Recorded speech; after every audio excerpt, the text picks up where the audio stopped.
Okay, testimonials and case studies. Case studies are basically extended testimonials where you actually sit down with the person and you go over everything.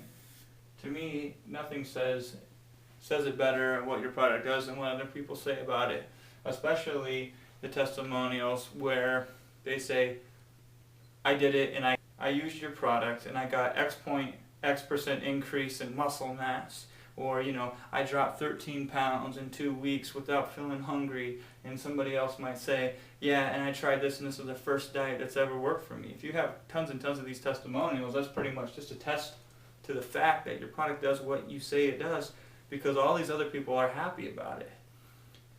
So what you want to do is you want to get your testimonials actively, or at least have a plan to collect testimonials. I would say if you don't have any, if you're just starting out, get them for free. Meaning, just simply ask people, will you review my product? I want to get some feedback before I make this available to the public. So please review this and tell me your thoughts. It's as simple as that. All you have to do is you got to go to webmasters in your niche that you're writing the product on and just email them and say, hey, I think I got something that'd be great for the people that you cater to or that you write for. I'm not sure though. Would you mind reviewing this product? I think you'll like it and I think you'll get something out of it, and just give me your honest feedback. So I want to make this as good as possible before I make it available to the public. You can get testimonials easy within days just by simply contacting people that are in that niche who are authorities or who are passionate. If they're really passionate about them and you give them like a book that you're going to sell for free, they'll just be like, oh great, and they'll read it and they'll give you a testimonial. Stress giving them an impartial review. That way you get the good and the bad, so you know what to play off and you know what to handle in your objections too. But if you have no testimonials, get them for free. I like to create a testimonial campaign as well. Meaning, when I set about my launch sequence on, okay, this is the product I'm going to create, this is when I'm going to create it, this is how I'm going to present it, this is how I'm going to market on the back end. When I come up with my funnel, I include a testimonial campaign in there. One of the big things I say is, how am I going to get testimonials for this product? A lot of times, because I market to other marketers, I use the Warrior form, which is just a great place to collect testimonials. I'll throw it up there before I go public with it, offer it for super cheap, and people are pretty much conditioned to give their feedback for the Warrior special offers, and that's thewarriorform.com. They go there and it's a whole forum, so people post in response to your thread or your topic that you create, and they automatically give you testimonials back without even having to ask for them. So then I take all those testimonials, and when it comes time to roll it out to the public, I just put them in my sales letter in some fashion or another. There's other times where, I learned this from Jeff Walker, where you have them fill out like a 2-question survey. So you get them to come to your page, so they have to click from the email to come to your page, then they have to fill out like a 2-question survey.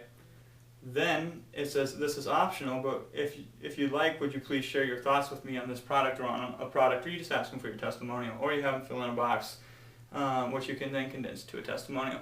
But the point is, you're really going to get the best of the best out of this, because people have had to go open up the email, read it, go to the form to fill out the survey, they filled it out, and then have to give you your testimonial. So all you're going to be left with is people that are just really avid or interested in what you have to offer. They're going to give you the best testimonials. So then you can take those and condense them and use them in your sales copy. And like I said, you got to present them dramatic